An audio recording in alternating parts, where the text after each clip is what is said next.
என் தாத்தனுக்கு நான் மரியாதை இருந்த கதை போட்டு நான் யோக்கிய போயவன் எவன் இந்த கதவை போட்டுனவன் கேட்டால் மேலிட உத்தரவு. யாரா அந்த மேலிடம்? எவன்டா அந்த மேலிடம்?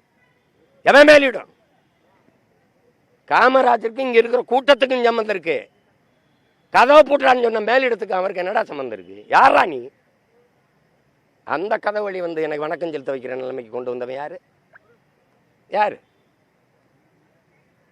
இந்த திராவிடங்க எப்படி ஆட்சி செய்வாங்கன்னு பாரு. தீரன் சின்னமலையா 2 கவுண்டர் அமைச்சர் அனுப்புறது, தெய்வ திருமகன் தாத்தா முத்துராமலிங்க தேவருக்கா 2 தேவர் அமைச்சர் அனுப்புறது, இமானுவேல் சேரனுக்கா தேவேந்திர 2 தலைவர் அனுப்புறது, அழகுமுத்து கோன் நம்ம பாட்டனுக்கா 2 கோனாரில் 2 பேர் அனுப்புறது, தாத்தா காமராஜருக்கா எவனாவது 2 பேர் இந்த நாடாரில் இருந்தானா அனுப்புறது. ஆனால் அவங்க அப்பன் சமாதிக்கு மொத்த பேரையும் கூட்டிக்கிட்டு போகிறது. இதாண்டா திராவிடம். இதான் திராவிடம்.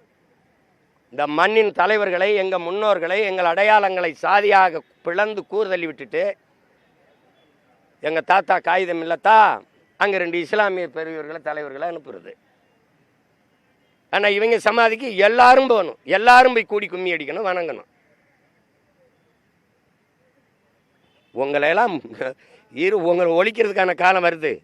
ரொம்ப நாளாக இருக்குது. 6 மாதம் தானே ஆடி பார்த்துருவோம். யார் ஆட்டம் சிறப்பாக இருக்குன்னு ஒரு தடவை வேணால் பார்த்துருவோம். தாத்தாவை அவன் புகழை போட்டுற நாளில் இருந்து சொல்கிறவன் பிறந்த நாளில் இருந்து பார்ப்போம். உண்மையிலேயே நல்ல ஆட்சியை நல்ல அரசை இந்த மக்கள் விரும்பினாங்கன்னா என்ன நடக்கும்னு தெரியுமில்ல, பார்த்துருவோம்.